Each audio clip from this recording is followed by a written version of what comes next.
Hi, welcome to chapter 4, which is about chemical reactions. In this chapter, we will work on the details of some chemical reactions which happen in water, so we call them chemical reactions in aqueous solutions. The very first type of these types of reactions in water are called precipitation reactions, which are in the category of double replacement reactions. Let me start working on this example and you will learn why we call them double replacement reactions and why we call them precipitation reaction. But in general, when we say precipitation means there is a solid form in the reaction. So imagine that you are adding the two aqueous solutions, both of them are liquid, the two aqueous solutions of lead 2 nitrate and potassium iodide together. So the first thing you need to keep in mind is that both of them are aqueous solutions, both of them are ionic compounds, so they are both strong electrolytes, so we count them for ionizing completely in the water. So I just said both of them are ionic compounds, means we need to find out their cations and anions. So each ionic compound is formed from first. A cation comes first, like a last name, and then an anion comes the second, like a last name. The same thing you have for the second compound. Cation is potassium and anion is the iodide. Now, we said double replacement means both of the compounds will switch their anions. So in order to provide the product, Pb will combine with iodine, potassium will combine with nitrate. It's time to write the products of this reaction. So Pb will match with iodine. What is the charge on Pb? From PbNO3 2, you will realize that the charge is 2. Or if you don't know, by just looking at the molecular formula, you need to find out the charge on Pb based on the simple quadratic equation that I showed you in chapter 2. So the charge on Pb is 2. It's supposed to match with iodine, to pair with iodine. Iodine is -1. Remember, it was in group 17. So you have +2 and -1. After they cross over their charges, you will end up having PbI2. So it's time to erase the charges. And I tell you why we need to erase the charges. We should not see any charges in the first equation that we write. Put a parenthesis for the physical state of the first product, and we will go over it again, plus the second product is supposed to be formed from pairing this cation and this cation. My suggestion and my advice is not to copy any of these superscripts. Just put one potassium and one nitrate, okay? Because the charge on potassium is +1, it belongs to group 1, and charge on nitrate you have memorized from chapter 2 that it's -1. So when they switch their charges, there would be no subscript left. And now you may say, okay, there is a subscript of 2 here, but wait, be patient for a few minutes, we will fix that, okay? Now, on D2L and on your PowerPoint slides, you have a piece of information which is called Solubility Rules. So let me bring it real quick.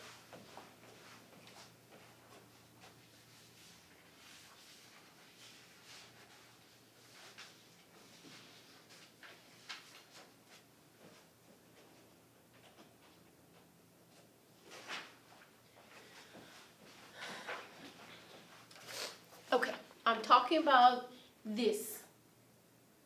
You have it on PowerPoints and you have a copy that I have uploaded on D2L. This is called Solubility Chart. we are going to find out the solubility of the products based on the solubility chart. So after you write the products, the formula of the products, which is hopefully correct, you will look at this solubility chart. You will find the rule based on the anion and then find the exceptions based on the cation. As you see, this chart has two parts. Some soluble compounds and their insoluble exceptions, or some insoluble compounds and soluble exceptions. So let's start with lead-2 iodide. Iodine, the rule for halides, which includes iodide, is that they are supposed to be soluble if you look at your solubility chart. The exceptions, halides of silver, mercury 1, and Pb. So you see this cation as an exception. Means that this is insoluble. How do you show insoluble? You show it with S. S means solid, not soluble, okay? Let me change it. So S means solid. So you put an S for solid. And for NO3, look for the rule for NO3. You find it here. For the nitrates, they're always soluble. You don't see any exception in front of them. So they're always soluble. You put AQ. AQ means soluble, aqueous. Okay? Now, the last thing you're supposed to do on this equation, just like any other equation that we check, is balancing. If this equation is balanced or not. So, let's see. You remember I told you how to start balancing the equations from metals or nonmetals, and then hydrogens and oxygens. I will start with iodine. I see 2 iodine here, but 1 here, so I put a 2 here. I just doubled the number of potassium ions, so I put a 2 here. And you see the nitrates are 2, and you have a 2 here. So we are done with this equation. This equation is called molecular equation. Molecular equation. In the molecular equation, because you are just showing the molecules, the molecular formulas, you shouldn't show any charges. It's time to move to the next equation, which is called Ionic equation, because we are studying what actually happens in this solution.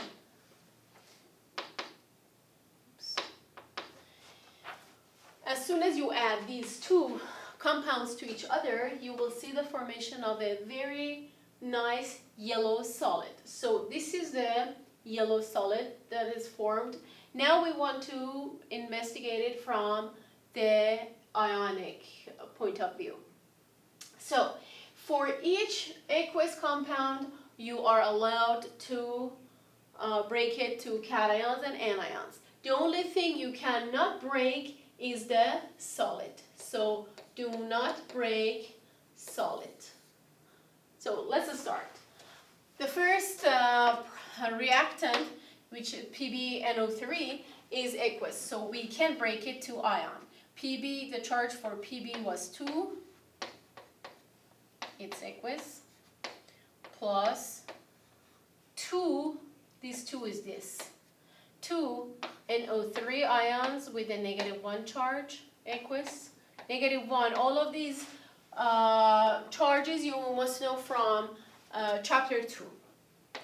Plus, how many potassium ions do you see in the second compound? I have a coefficient of 2, means 2 potassium. Plus how many iodide? 2 iodide. Okay? Now, on the other side, we said we do not break solids. So PbI2 solid plus 2 potassium. And unfortunately, I don't have that much space, so I put it here, 2 NO3. Okay? Now, both sides of this equation, is there anything similar that I can cancel from both sides? If you pay attention, you have 2 NO3 they can cancel from both sides, and also 2 potassium ions. Anything else? No. So let's move to net ionic equation. Whatever is left of your ionic equation will be called net ionic equation. So you have Pb plus 2 iodide. And I forgot to put AQ here. We need to show all the physical states. On the other side, the only thing left for you is PbI2, which is solid. So your net ionic equation shows what really happened in the molecular state of this reaction. The 2 ions, you remember you canceled them? The 2 ions that you canceled them, which are which are potassium and nitrate, they're called spectator ions. Spectator ions. They're called spectator ions. Let me erase it. I'm afraid you can't see spectator. I don't have that much space, so I have to write it here. Spectator ions. So basically, these 2 ions just watch the formation of the solid, just like a spectator in a sporting event. So that's called a precipitation reaction or double replacement reaction. We start with the molecular equation. We make sure we write the correct formula of the products. We check with the solubility chart for the physical state of the products. Then at the end we balance. In the next step, ionic equation, we break the aqueous compounds, only aqueous compounds, to their ions, considering the subscripts and coefficients. And we cancel the spectator ions, and whatever is left for us will be our net ionic equation. So in a precipitation reaction, precipitate, don't forget, means solid. So in a precipitation reaction, the net ionic equation shows the formation of that solid. Okay? Now, let's move towards another type of reaction, which is called acid-base or neutralization reaction. In acid-base or neutralization reactions, you see the acid, which is HCl, reacts with a base, which is calcium hydroxide. I will talk about acids and bases later, but for the moment, we need to know that these acid-base neutralization reactions are another example of double replacement. So again, we will mark their cations and their anions. Okay? Then let's switch. Hydrogen with OH, calcium with Cl. Calcium is in group 2, so it has a positive 2 charge. Chlorine is in group 17, so it has a negative 1 charge. When they switch their charges, you will have CaCl2. Again, it's molecular equation. Please do not write the charges. Plus H and OH for the second product will form H2O. Don't let this number distract you. Just put 1 molecule of water. We will take care of number of hydrogens and oxygens later when we are balancing the equation, okay? So water, we are saying it's an aqueous reaction, right? It's an aqueous solution. So water acts as solvent, and instead of AQ, we use L for liquid, for water. So this is our molecular equation. You check CaCl2 with solubility chart. I already checked it. If you check it, you will see For chloride, they're supposed to be soluble, and calcium is not an exception. So this is aqueous. The last thing for molecular equation was what? Balancing, correct.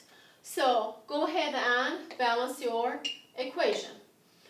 You have 2 chlorine and we have 1 here, so put a 2 here. Calcium, you have 1 and 1. For hydrogens, you have 2 hydrogens from HCl and 2 hydrogens from calcium hydroxide. So you have total of 4, and you needed 2 in front of water. So now you're fully done with your molecular equation. Time to break the equation to net ionic equation. What substances do you break? Only aqueous compounds. So here, do not break the liquid. So in the precipitation reaction, you did not break the solid. Now for the water, which is liquid, you do not break liquid. All right? So go ahead and start breaking. How many hydrogen ions? 2 hydrogen ions, AQ. 2 chloride ions, AQ. Plus 1 calcium, positive 2 because it's in group 2. And how many hydroxide ions? A hydroxide, you remember, it's a polyatomic anion together. You see 2 hydroxide ions. On the other side, 1 calcium ion plus 2. Subscript shows 2. And we are not supposed to break water, so I put water here, 2H2O liquid. It's time to do what? It's time to cancel the spectator ions. What are the spectator ions? Do you see them? Yeah. Calcium and calcium, chloride and chloride. One point about the spectator ions is that they must have the same charge, same physical state, and same coefficients or subscripts. Okay, everything must be the same in order to be able to cancel them. So now, whatever is left from ionic equation will be in your net ionic equation.